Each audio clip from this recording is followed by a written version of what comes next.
بسم اللہ الرحمن الرحیم، السلام علیکم۔ یہ ہے ابسا کومل، ڈان نیوز پر نیوز آئی کے نام سے پروگرام کرتی ہیں، اینکر پرسن ہیں اور بہت اچھی جرنلسٹ ہیں۔ ڈان میں ہی ان کا ایک کالم چھپا ہے اور اس پر حامد میر صاحب سے لے کر دیگر صحافی کمنٹ بھی کر رہے ہیں، انہوں نے خود اس کو ری ٹویٹ بھی کیا ہے۔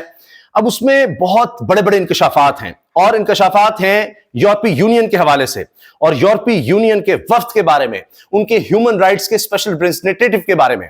اب ڈان میں یہ چھپا ہے ان کا ابسا کومل کا کالم، جس میں بتایا گیا ہے کہ پاکستان کا G S P plus status وہ بھی خطرے میں ہے۔ Don't take G S P plus for granted says E U envoy. اب انسانی حقوق کے خصوصی نمائندے یورپی یونین کے پاکستان آئے اور اس کالم میں یہ لکھا ہوا ہے کہ آرمی چیف بھی اس میں شامل، ان سے ملاقات کی اور چیف جسٹس آف پاکستان بھی۔ اس کے علاوہ وزیر قانون سے بھی ملاقات ہوئی، نائب وزیر اعظم اسحاق ڈار سے ملاقات ہوئی، دیگر لوگ کابینہ کے ان سے بھی ملاقات ہوئی۔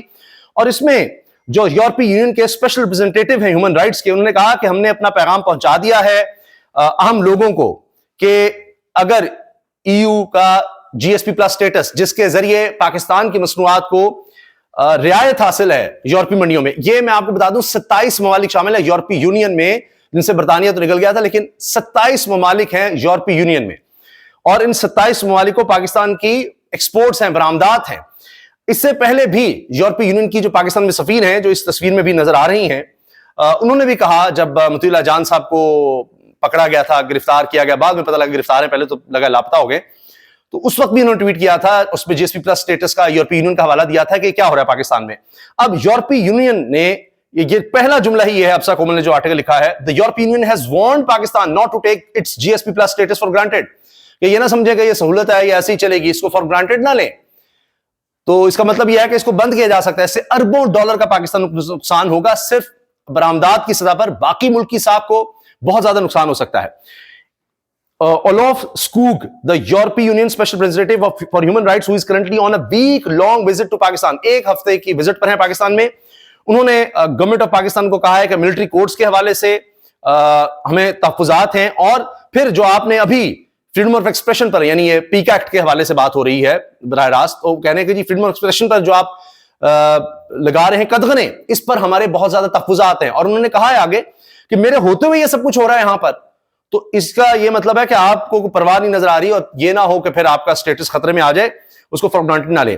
تو ڈان سے بات کرتے ہوئے انہوں نے یہ میسج پہنچایا کہ ہماری الگ الگ میٹنگز ہوئی ہیں with top government functionaries including the army chief, chief justice and members of federal cabinet، اور اس میں ہمارا فوکس ان میٹنگ میں ہی تھا pressing human rights issues، اور پاکستان کے جو پلانز ہیں اس کے حوالے سے بات ہوئی، اور 2025 میں جون میں جی ایس پی پلس سٹیٹس جو ہے اس کی مانیٹرنگ مشن ڈیو ہے جون 2025 میں۔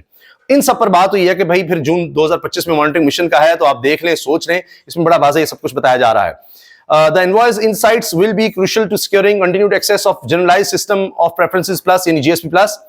تو اب ایو مارکیٹس کے حوالے سے پاکستان کے لیے بہت اہم ہوگا۔ پھر انہوں نے کنسرن شو کیے ہیں مئی 9 کے حوالے سے، جو ملٹری کورٹس میں ٹرائل ہیں، اس پر انہوں نے بات کی ہے، اور پھر Pakistan has undertaken under the International Covenant on Civil and Political Rights ICCPR، جو پاکستان جس کا سگنیٹری ہے، تو ای یو نے کہا ہے کہ یہ جو کچھ ہو رہا ہے یہ اس کے ساتھ مطابقت نہیں رکھتا جو کچھ آپ نے ہمارے ساتھ معاہدے کیے ہوئے ہیں، عالمی سطح پر معاہدے کیے ہوئے ہیں۔ پھر مسٹر اسکوک، E U representative human rights کے، انہوں نے ڈان سے بات کی ہے اور کہا ہے we have expressed apprehensions and concerns about the use of military courts against civilians، اس کی ہم نے بات کی۔ پھر انہوں نے کہا کہ جی میری اس پر بہت سے لوگوں سے بات ہوئی ہے، اور پھر یہ کہ جی لوگوں کا جو رائٹ ہے احتجاج کرنے کا، اس کے خلاف جو کچھ ہو رہا ہے اس پر ہم نے بات کی ہے، یا آپ ان سے نہیں چھین سکتے، پھر ان پر اس طرح سے کیسز بنا دیتے ہیں آپ اگر کوئی اس رائٹ کو ایکسس کرتا ہے، احتجاج کرتا ہے تو۔ اور پھر آپ کو بتایا کہ یہ بھی قانون بن چکا ہے کہ 3 سال قید ہوگی اگر اسلام آباد میں آپ نے احتجاج کیا، اور 10 سال ہوگی دوبارہ اگر آپ نے بغیر اجازت احتجاج کیا۔ اچھا، اس کے ساتھ انہوں نے کہا کہ یہ سب دیکھنا ہوگا کہ پاکستان کتنا عمل درآمد کرتا ہے۔ پھر ابھی تک انہوں نے کہا، جب یہ آرٹیکل چھپا ہے، کہ deputy prime minister Ishaq Dar سے، chief of army staff general Asim Munir سے، چیف جسٹس آف پاکستان یحییٰ افریدی سے، لا اینڈ کامرس منسٹر سے، اور اس کے علاوہ ادر آفیشل سے جن میں سول سوسائٹی، میڈیا اور ہیومن رائٹس کے لوگ ہیں، ان سب سے میں ملاقات کر چکا ہوں، اور ہم نے اپنے تحفظات پہنچا دیے ہیں۔ فریڈم آف ایکسپریشن کے حوالے سے، لیبر رائٹس کے بارے میں، ڈیتھ پینلٹی کے بارے میں، اور لوگ جو جیل میں ہیں ان کے حوالے سے. یہ جناب 30 جون 2025 کا ابسا کومل کا یہ آرٹیکل میں نے آپ کے سامنے رکھ دیا ہے، اور جو اہم ترین اس کی باتیں تھیں تقریباً ساری میں رکھ دی ہیں، وقت کی کمی ہے.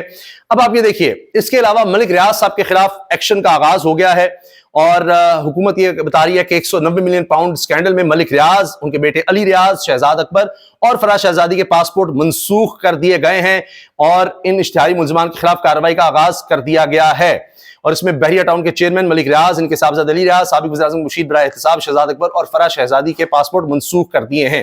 وزارت داخلہ نے یہ بتایا ہے.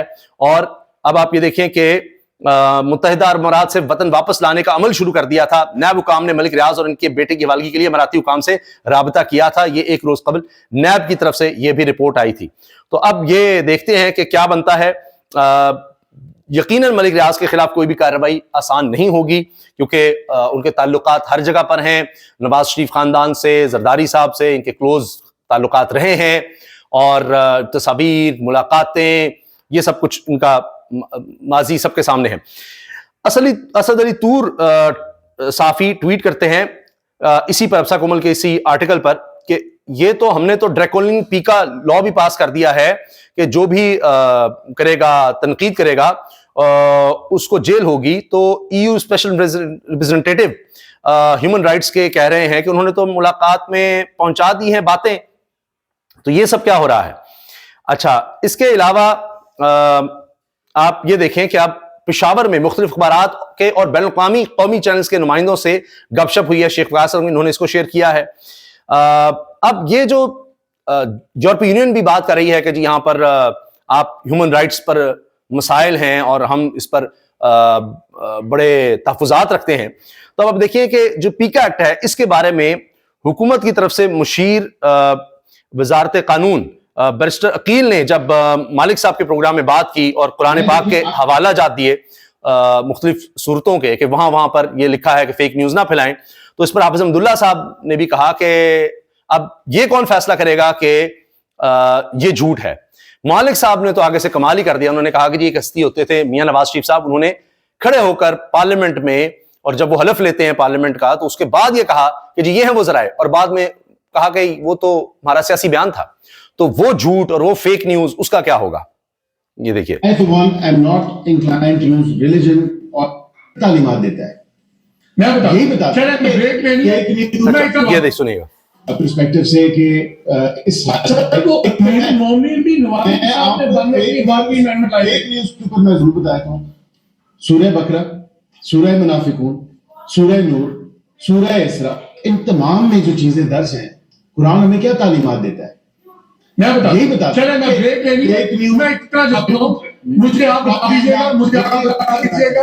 اچھا، حافظ حمداللہ کو آپ دیکھ رہے ہیں کہ وہ جب یہ حوالے کی بات کر رہے ہیں تو حافظ حمداللہ صاحب کے ایکسپریشنز بھی دیکھیے گا. میں بھی آتا ہوں بریک. میں نے ایسے ذکر کیا کہ مولانا صاحب بیٹھے ہیں، کیا قرآن کا فیصلہ آپ کریں؟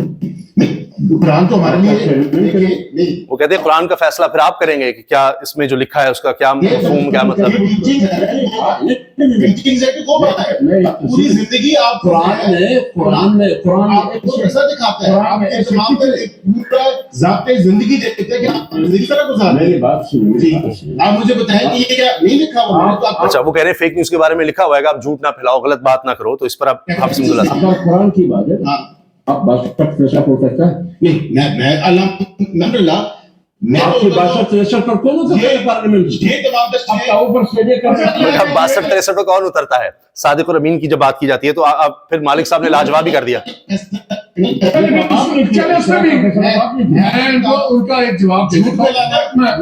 اب مالک صاحب میں ان کو ایک جواب دے دیتا ہوں. میں بتاتا ہوں، یہ نہ صرف ایک واقعہ یاد کرا دیں. یہ فیصلہ کون کرے گا کہ کون جھوٹا ہے کون جھوٹا ہے؟ فیصلہ کون کرے گا کون جھوٹا ہے کون سچا ہے؟ اب مالک صاحب کی بات ضرور سنیں. ایک واقعہ سنا دیتا ہوں. ایک ہستی تھے نواز شریف صاحب، وہ اسمبلی میں کھڑے ہوئے اور انہوں نے کہا یہ ہے وہ ذرائع، ٹھیک ہے، اور اس کے بعد اس بیان کو ٹوٹلی ہٹ گئے اور ان کے وکیل نے کہا وہ تو ایک سیاسی بیان تھا پارلیمنٹ کے اندر، وہ فیک تھا کیا وہ قرآن کے مطابق رویہ تھا کہ آپ نے ایک بیان دیا حلفیہ اسمبلی کے فلور پہ اور بعد میں کہہ دیا سیاسی بیان ہے، میں اس کا جواب دے نہیں. اس وقت قرآن شریف یاد تھا آپ لوگوں کو؟ اس وقت ایمان یاد تھا؟ ارے اس وقت قرآن مجید یاد تھا، اس وقت یہ آیات یاد تھیں. تو یہ جناب جواب ہے. شاہد حسین جرنلسٹ ہیں، کورٹ رپورٹر ہیں 92 نیوز چینل میں، جاگ نیوز، آپ نیوز، بول نیٹ ورک، 90 نیوز سب کے ساتھ کام کر چکے. یہ لکھتے ہیں 26ویں ترمیم اور آئینی بینچوں کی تشکیل نے تو سندھ ہائی کورٹ کا بیڑا غرق کر ہی دیا تھا، رہی سے ہی کسر 12 نئے ایڈیشنل ججز کے ذریعے پوری کر دی گئی. نئے ججز کو ایڈجسٹ کرنے کے لیے راتوں رات روسٹر تبدیل کر دیا گیا. کیسز سماعت کیس بینچ میں ہوگی، سائلین اور وکلا مارے پھر رہے ہیں. لیں جی، اب یہ کورٹ رپورٹرز یہ ساری کہانی بتا رہے ہیں. ابسا کومل صاحبہ نے اپنے ہی آرٹیکل کے حوالے سے جب ٹویٹ کیا تو لکھتی ہیں Olaf Skog urges Pakistan not to try civilians in military courts, limit freedom of expression merely to protect individuals from criticism. My exclusive for Dawn. انہوں نے یہ آرٹیکل کا حوالہ دیا. حامد میر صاحب نے اس پر لکھا اور اس کو ابسا کومل نے ری ٹویٹ کیا. You can't restrict freedom of expression just to protect the politicians, authorities or the system from being criticized. وہ کہہ رہے ہیں کہ آپ آزادی اظہار رائے کو صرف اس لیے نہیں دبا سکتے کہ سیاستدانوں پر تنقید نہ ہو اور سسٹم میں جو لوگ بیٹھے ہیں ان پر تنقید نہ ہو. And these are the conversations we are having with Pakistan right now about where to draw the limits. تو کہہ رہے ہیں کہ یہ ہماری اب پاکستان میں بات ہو رہی ہے کہ آپ نے لمٹ کہاں پر یہ ڈرا کرنی ہے. اور یہ دیکھیے رینا کیون کا جو کہ یو ایمبیسڈر ہیں پاکستان میں، وہ لکھ رہی ہیں on EU special president of human rights Olaf Skog visit to Pakistan so far. اور کہنے کہ یہ ہماری جو وزٹ ہے اس میں دیکھیں جو باتیں ہو رہی ہیں اس کو بھی انہوں نے یہ دیکھیے کیا ہے. یہ EU کی ایمبیسڈر ہیں پاکستان میں اور وہ بھی ان وزٹس میں شامل ہیں اور وہ بھی اس والے سے لکھ رہی ہیں. تحریک انصاف نے پریکٹس اینڈ پروسیجر آرڈیننس 2024 کے خلاف درخواست خارج کرنے کو چیلنج کر دیا ہے. اس میں لاہور ہائی کورٹ بار بھی چلے گئی کہ 11 نئے ججز کو 8 ججز کو لانے کے لیے 11 فروری کو اجلاس ہو رہا ہے، اس کو بھی روکا جائے. پھر ریاست لاپتہ افراد کی بازیابی میں ناکام ہو گئی، ہم جہاں سے چلے ہیں وہیں کھڑے ہیں عدالت. یہ اسلام آباد ہائی کورٹ کے ریمارک سامنے آئے ہیں.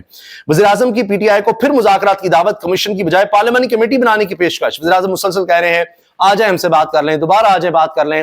تحریک انصاف مان نہیں رہی اور ادھر سے عمران خان نے وہ مذاکراتی کمیٹی ہی تحلیل کر دی ہے جس نے حکومت سے بات کرنی تھی. لیکن وزیر اعظم کو اب بھی انتظار ہے کہ آئیں بات کریں، ہم کو کمیٹی بنا دیتے ہیں، پارلیمانی کمیٹی بنا دیتے ہیں، جوڈیشل کمیشن نہیں بناتے. سویڈن سے خبر ہے قرآن پاک کی بے حرمتی کرنے والے ملعون کی گولی لگی لاش گھر سے برآمد. یہ خبر ہے. سویلینز کا ملٹری ٹرائل کیس، جسٹس جمال مندوخیل کی اپنے گزشتہ روز کے ریمارکس پر وضاحت. انہوں نے کہا جی میں نے 2 ججز کا نہیں کہا تھا کہ 8 ججز کے فیصلے کو 2 ججز کس طرح سے ختم کر سکتے ہیں، میں نے کہا 2 لوگ ایسے بیٹھ کر بات کر دیتے ہیں، میرا یہ مطلب تھا.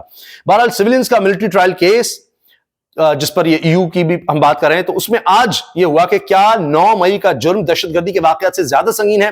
جج آئینی بینچ نے یہ سوال پوچھا ہے. دیگر سوال بھی اس میں پوچھے گئے ہیں. پھر اس میں سابق چیف جسٹس کے وکیل انہوں نے کہا کہ آرٹیکل 8 جو آئین کا ہے اس میں بڑی واضح بات ہے. یہ وکیل ہیں خواجہ حسین، انہوں نے یہ بات کی ہے اور یہ ریپرزینٹ کر رہے ہیں ریٹائرڈ جسٹس جواد ایس خواجہ کو. اور انہوں نے کہا کہ آرٹیکل 8 میں وضاحت ہے بڑی واضح طور پر کہ آرٹیکل 8(3) میں آرم فورسز کے ممبران کا ذکر ہے. تو اس موقع پر جسٹس جمال مندوخیل نے کہا پھر آرٹیکل 8(3) میں ممبرز آف آرم فورسز کی بجائے صرف آرم فورسز ہوتا. اس پر خواجہ احمد حسین نے کہا کہ جواب دیا جی بالکل ممبرز کا ذکر آنے سے طے ہو گیا عام شہریوں کا وہاں ٹرائل نہیں ہوگا. آرٹیکل 8 جب لکھا ہوا ہے تو اس میں کہا ہے کہ اس کا اطلاق ممبرز آف آرم فورسز پر نہیں ہوگا. تو وکیل صاحب کا کہنا تھا اس کا مطلب یہ ہے کہ ممبرز آف آرم فورسز کے لیے قانون ہوگا، باقی شہریوں کے لیے آرٹیکل 8 ہے فیئر ٹرائل اور اس کا. تو یہاں پر اب انہوں نے کہا کہ آئین سازوں نے آرم فورسز کے ممبران کا ذکر کر کے سب واضح کر دیا. واضح ہو گیا آرم فورسز کے لیے قانون کا اطلاق عام شہریوں پر نہیں ہوگا. اگر عام شہریوں کے لیے گنجائش چھوڑنا ہوتی تو الفاظ مختلف ہوتے. تو یہ ایک بہت بڑی دلیل کہی جا رہی ہے. عمران خان نے عدالتی ناانصافی اور انسانی حقوق کی پامالیوں کے تمام ثبوت chief justice of Pakistan justice Zia Afridi اور آئینی بینچ کے سربراہ جسٹس امین الدین صاحب کو بھی بھجوا دیے ہیں. یہ ہیں جناب اس وقت لیٹسٹ اپڈیٹس. اجازت دیجیے، اللہ حافظ.